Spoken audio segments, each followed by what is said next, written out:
Action Bangladesh ने एक दफ़ा फिर से पुकारा है इंडिया को मदद के लिए। बांग्लादेश ने जो किया आज उसको जो है उसकी सज़ा मिल रही है। दोस्तों बात कुछ इस तरह है कि बांग्लादेश के अंदर इंडियन एम्बासी के बाहर हज़ारों बांग्लादेशियों ने प्रोटेस्ट किया है और ये डिमांड किया है कि इंडिया हमें वीज़ा दे, क्योंकि बांग्लादेश को मेडिकल असिस्टेंस के लिए, कारोबार के लिए सिर्फ और सिर्फ जो है मदद करता है इंडिया।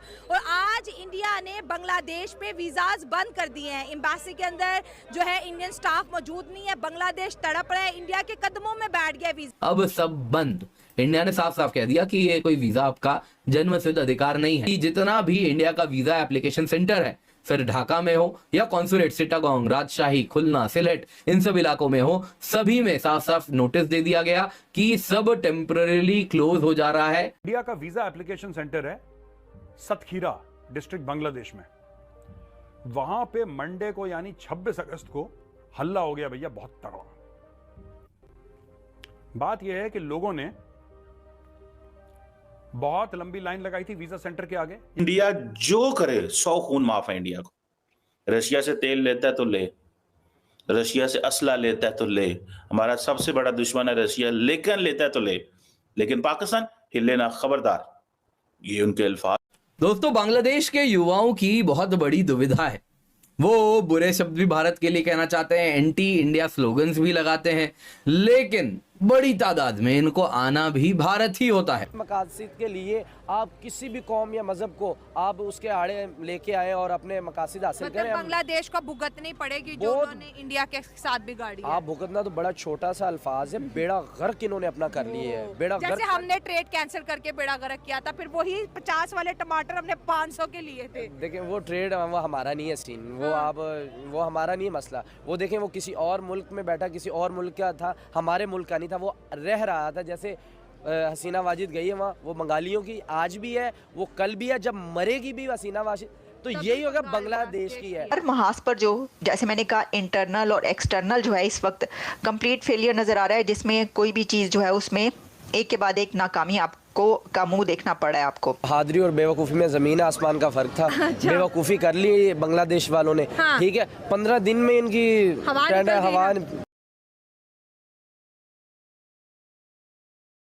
तो वहाँ में ना उनको जो है ना तरक्की और खुशहाली वो रास नहीं आई। अच्छा, इस वजह से उन्होंने कहा कि हम भी जो है ना पाकिस्तान के साथ मिल जाते हैं, पाकिस्तान की तरह हो जाते हैं। उस तरह हो जाते हैं, उनके ठीक साथ मिल जाते हैं। जैसे वो बद खुशहाली बद खाली का शिकार है ना, हम भी टेस्ट करेंगे क्या टेस्ट आता है इसमें। ठीक है, इस वरना वजह हम से तो यहाँ पे एग्जांपल दे रहे थे कि जी बांग्लादेश आगे चला गया, सबसे बांग्लादेश की करेंसी पाकिस्तान के जो जितने वो सनतकार हैं, मिलों वाले हैं, वो सारे बांग्लादेश चले गए। ठीक है, टेक्सटाइल हाउस सब कुछ उधर चला गया। ठीक है, तो अब उन्होंने सोचा कि सारे इधर क्यों आ गए हैं, उधर जो टेस्ट था ना वो उधर हम भी जरा टेस्ट देखें करें। क्या होना ठीक है, चाहिए। अच्छा अभी खबर ये है कि अब इंडिया से, क्योंकि आपको शायद पता हो कि वो बिजली वगैरह लेते थे और भी बहुत सी हेल्प लेते थे, या बहुत सा उनका आपस में रिलेशन चल रहे थे बेहतर। अब इंडिया का $800 मिलियन अडानी ग्रुप का बांग्लादेश ने देना है बिजली के मद में। क्या कहना चाहेंगे आप कि वो दे पाएंगे, और अगर नहीं दे पाएंगे तो बिजली ऐसे आगे मजीद इंडिया उन्हें प्रोवाइड करेगा?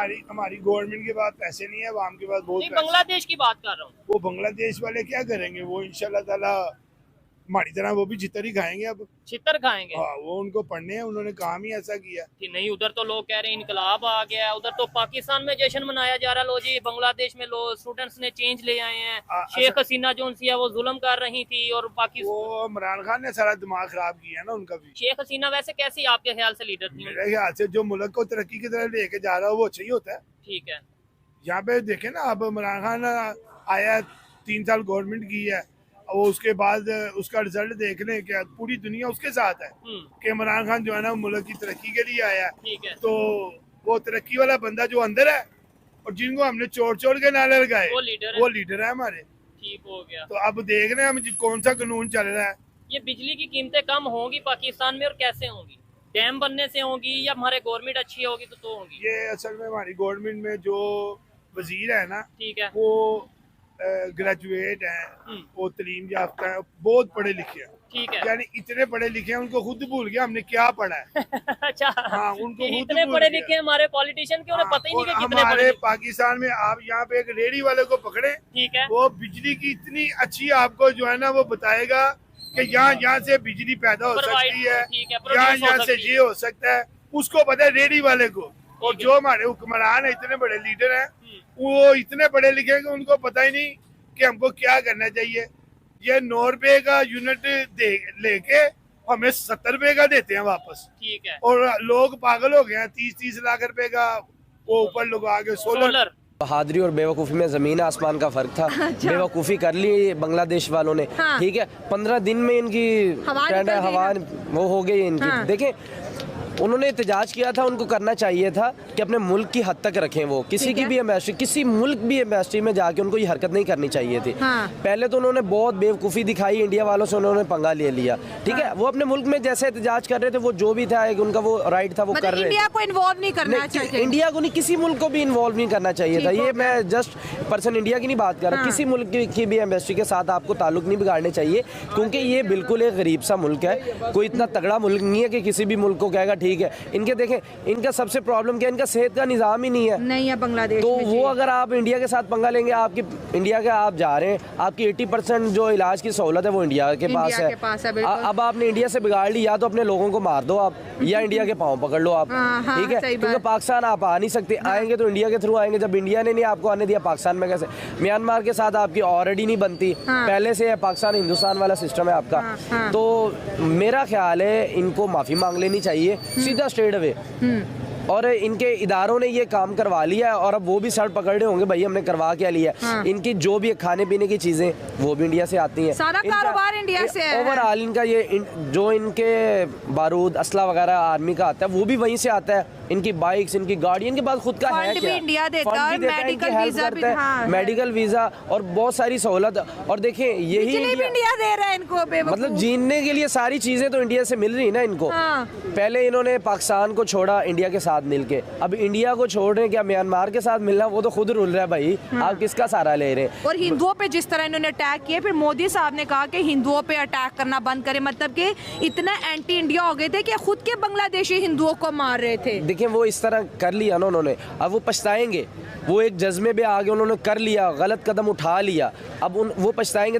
चीफ फाइनेंशियल ऑफिसर जिनको लगाया गया है और 1 जनवरी 2025 से अपनी ड्यूटी पे जाएंगे, और इनका नाम है जी केवान पारक। जी हाँ, केवान पारक। अब हो सकता है कि नाम की प्रोनाउंसिएशन कुछ और हो, लेकिन एनीवे जो मैं समझ पाई वो उस तरह से मैंने आपको बता दिया। केवान पारक जो है, इनका ताल्लुक भारत से है, और तकरीबन 11 साल से ये मतलब ये इंजीनियर है, और 11 साल से ये एप्पल कंपनी के साथ काम कर रहे हैं। अब जी 1 जनवरी 2025 से इनको चीफ फाइनेंशियल ऑफिसर जो है उसकी